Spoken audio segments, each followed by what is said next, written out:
Olá, seres curiosos, tudo bem? Eu sou a Cacau Oliveira. E eu sou a Anne Rodrigues. E vocês estão ouvindo Tá Por Dentro dessa História? Dando continuidade à sequência de episódios ligados à comemoração do Halloween e comemorando o nosso 10º programa aqui no podcast, hoje contaremos sobre algumas das famosas criaturas relacionadas a essa festividade. Claro que gostaríamos de falar sobre todas, mas como vimos no primeiro episódio da série, são muitos os símbolos dessa festa. O que não significa que não podemos trazer mais deles em produções futuras. Mas para hoje trouxemos para vocês Jack O'Lantern, as múmias e os zumbis. Histórias que também vão ser um presentão de aniversário pra mim, porque adoro os temas ligados ao Halloween. Antes de finalmente começarmos, curiosos, se vocês ainda não ouviram a primeira parte da trilogia sobre o Halloween, ela está no 8º episódio que lançamos aqui. Então aproveitem para ouvir e ficar por dentro de tudo. Partindo para as referências, as fontes da produção de hoje foram o portal Comunicário, o site Segredos do Mundo, site do National Geographic, matéria Por que a abóbora é usada para representar o Halloween, o site Momondo, o site Aventuras na História, o site Antigo Egito, o site da BBC News Brasil, a matéria do Mega Curioso por Dayana Jeremias, a matéria do Mega Curioso por Denilson Antônio Soares e a matéria do Estado de Minas, Ciência e Saúde. Bom, vamos começar com o nosso querido, não tão querido assim, Jack O'Lantern. É praticamente impossível ouvir falar sobre Halloween e não associar a comemoração às famosas abóboras. E como citamos no episódio passado, o costume de usar abóboras como lanterna surgiu de uma lenda celta que conta sobre um jovem que era extremamente egoísta, manipulador e enganador. Jack O'Lantern, também conhecido como Jack o Miserável, ou Smith, Drunk Jack e no português, Jack da Lanterna. Ele era um rapaz bêbado que enganava turistas e comerciantes para conseguir beber de graça. Acontece que a má índole do miserável chegou aos conhecimentos do próprio diabo, que decidiu vir à Terra para saber pessoalmente sobre o jovem. Quando o diabo apareceu para levar a sua alma, Jack o convidou para uma bebida, e ao final da farra simplesmente não quis pagar a conta. Ele conseguiu ludibriar o diabo, o convencendo a se transformar numa moeda de prata para pagar o valor. Então, o rapaz guardou a moeda dentro do bolso junto com o crucifixo para que não fosse possível que a criatura voltasse à sua forma original. Depois de um tempo, Drunk Jack disse que libertaria o diabo se ele não incomodasse durante 1 ano, nem ficasse com sua alma quando ele morresse. Aí eu me pergunto, se o diabo vira moeda de prata, o que ele faz depois? Ele sai do caixa do bar, assim. Sai andando. Aí vai ter o desfalque no final do expediente. Meu Deus, pois é. Mas não para por aí. O diabo aceitou esse acordo de se afastar por 1 ano e no ano seguinte, quando veio ao encontro de Jack, foi novamente enganado. O miserável fez com que o diabo subisse numa árvore para colher frutas e quando ele estava no alto, Jack entalhou uma cruz no tronco, fazendo com que ele ficasse preso lá em cima. Daí, o moço disse que só soltaria a criatura se ela prometesse que não perturbaria por mais 10 anos. Como precisava ser liberto, o diabo concordou de novo com a sugestão do Smith. Nessa parte, algumas fontes contam que Jack enganou mais uma vez o diabo usando algum tipo de artimanha com o crucifixo, e depois acabou morrendo. Outras dizem apenas que durante os 10 anos em que o diabo vigiava Jack de longe, o jovem acabou morrendo devido à sua forma de vida farsante. Mas todas as versões concordam que quando o miserável morreu, o diabo cumpriu sua promessa e não o levou para o inferno. Porém, pelo estilo de vida que teve na Terra, o céu também não quis sua presença. Diante disso, o diabo condenou Jack a ficar vagando preso num limbo aqui na Terra e deu ao rapaz uma tocha de carvão para iluminar o seu caminho. Que bondade. Nossa, que bonitinho. Para preservar a chama do carvão, o miserável entalhou a tocha em um nabo. Foi falado aqui no episódio do Halloween que os celtas acreditavam que os espíritos poderiam atormentá-los durante o festival do Samhain. E para afugentar o espírito do Jack especificamente, eles acendiam velas e as colocavam dentro de nabos. Porque acreditavam que assim o miserável teria seu caminho iluminado e não perturbaria o mundo dos vivos. Quando a tradição chegou nos Estados Unidos, as abóboras começaram a ser usadas graças ao período de colheita coincidir com a época do festival. E uma curiosidade é que algumas pessoas deixam oferendas perto de suas abóboras para agradar o espírito de Jack.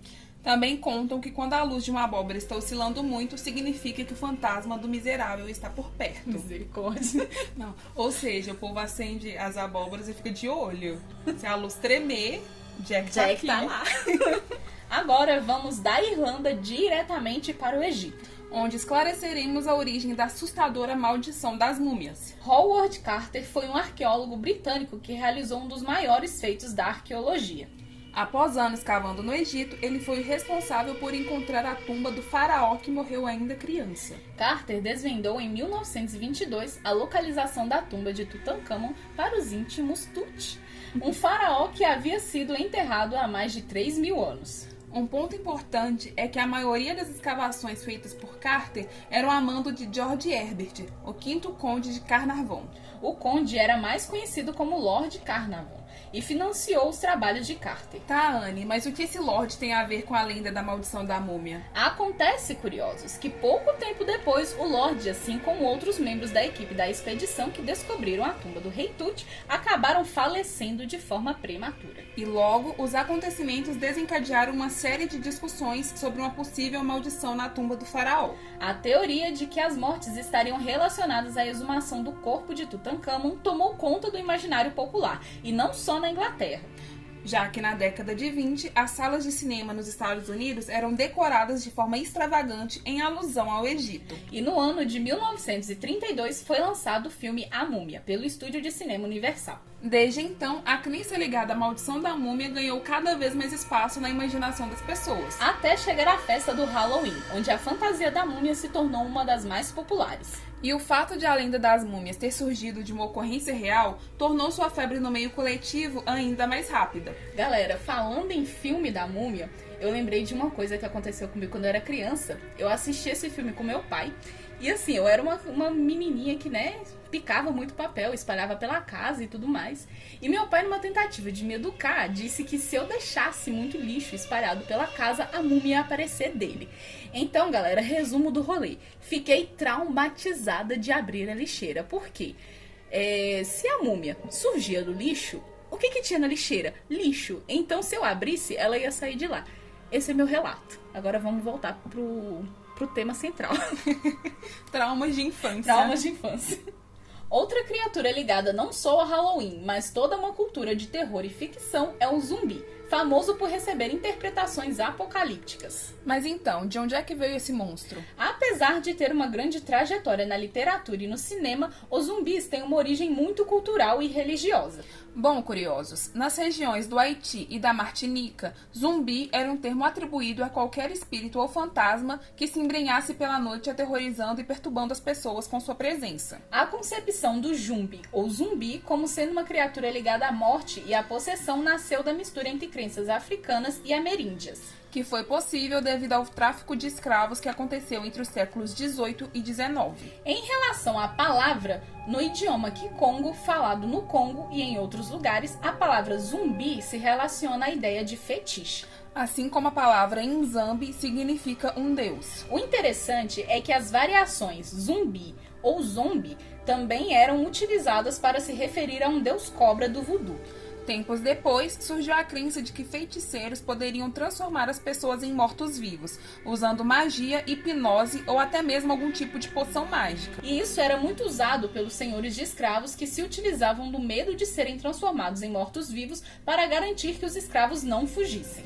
Os colonizadores e governantes locais pregavam que caso tentassem uma fuga, eles contratariam feiticeiros capazes de zumbificar os escravos fugitivos. E esse medo era tão forte entre os haitianos que mesmo depois da independência do Haiti, em 1804, as pessoas ainda acreditavam que poderiam ser zumbificadas. E então se tornariam cadáveres amaldiçoados.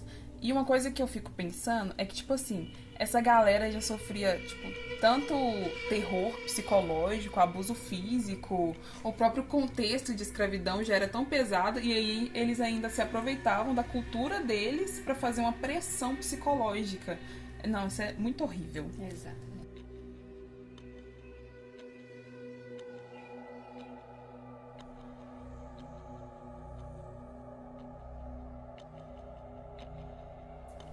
E para quem costuma ser um pouco cético ou desconfiado, aqui vai uma história que vai te fazer pensar 2 vezes antes de desacreditar completamente em zumbis.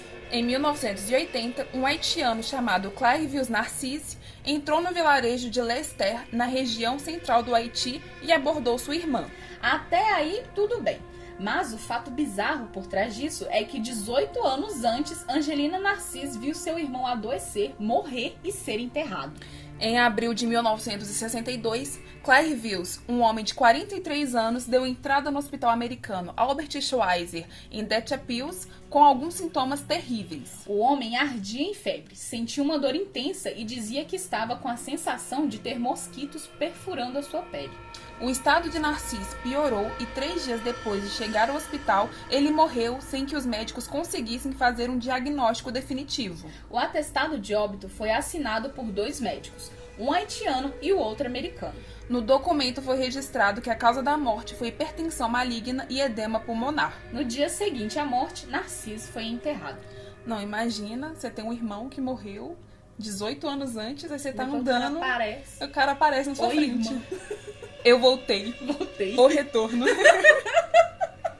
Na década de 80, muitos cientistas, biólogos e antropólogos ficaram interessados no caso do haitiano, até porque o caso dele não foi o único. Acontece que a repercussão de sua história foi maior porque sua morte havia sido muito divulgada na época.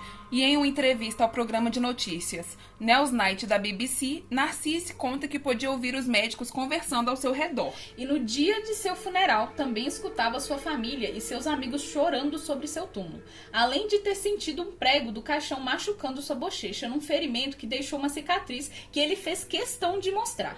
Nossa, eu nem consigo imaginar. O cara tá sentindo que ele tá sendo enterrado e ele não pode fazer nada. Pois é. Mas enfim, gente, o homem conta que o que aconteceu com ele foi o seguinte. O homem o envenenou com uma poção muito usada para colocar pessoas em um estado semelhante à morte. Depois de ser enterrado, durante a noite, o mesmo homem o tirou do túmulo e deu a Narcisse uma outra porção para que ele fosse reanimado. Então, ele foi levado até uma fazenda que pertencia a um feiticeiro voodoo.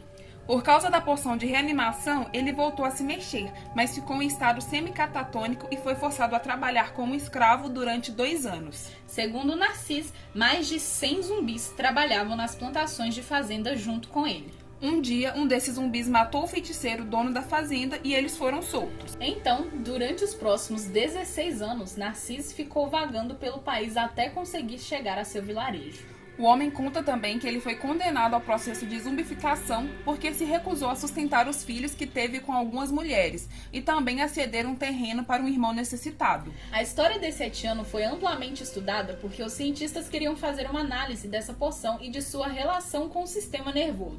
E quando Narcisse reapareceu, ele chamou a atenção de Lamarck Doyle, o diretor do Centro de Psicologia e Neurologia Max Klein, em Porto Príncipe. Depois de uma entrevista com o haitiano e sua família, onde confirmou que era ele mesmo, Lamarck avisou sobre o caso a um colega em Nova York.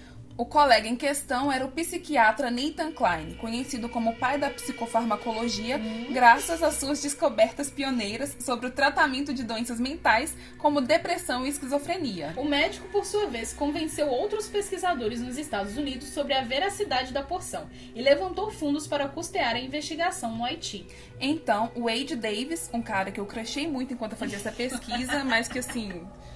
Nossa, um jovem antropólogo etnobotânico canadense do Museu Botânico de Harvard foi o escolhido para dar início às investigações. Davis partiu para o Haiti e em 1982 passou vários meses pesquisando, entrando em contato com feiticeiros voodoos e coletando amostras da tal porção de zumbificação. De volta à Universidade de Harvard, o primeiro passo dado por ele foi tentar identificar entre plantas e componentes animais os vários ingredientes presentes na mistura.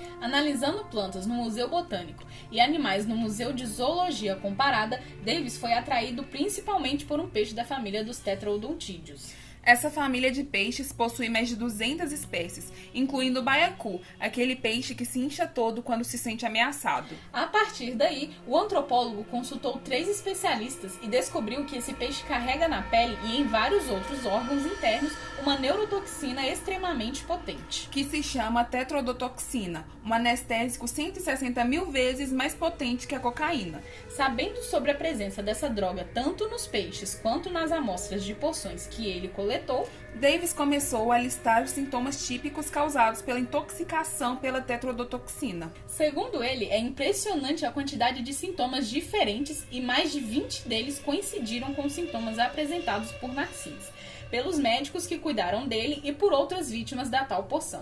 Tendo conhecimento sobre uma longa pesquisa biomédica no Japão, devido ao fato de que muitos soldados foram envenenados na Segunda Guerra Mundial e porque os japoneses comem muito peixe, Davis usou essa literatura para fazer um paralelo com os casos de zumbificação que estava pesquisando. e ficou de cara quando se deparou com os diversos relatos japoneses sobre pessoas que foram dadas como mortas e acordavam no necrotério 7 dias depois. Ou então de mortos que acordavam a caminho de serem cremados. Para testes práticos, a mistura coletada por Wade Davis no Haiti foi levada até o Hospital Presbiteriano Columbia em Nova York e Lela foi aplicada em ratos e macacos. Nos ratos, a droga os deixava em um estado parecido com a morte ou coma, apesar de estarem respirando e o coração ainda bater.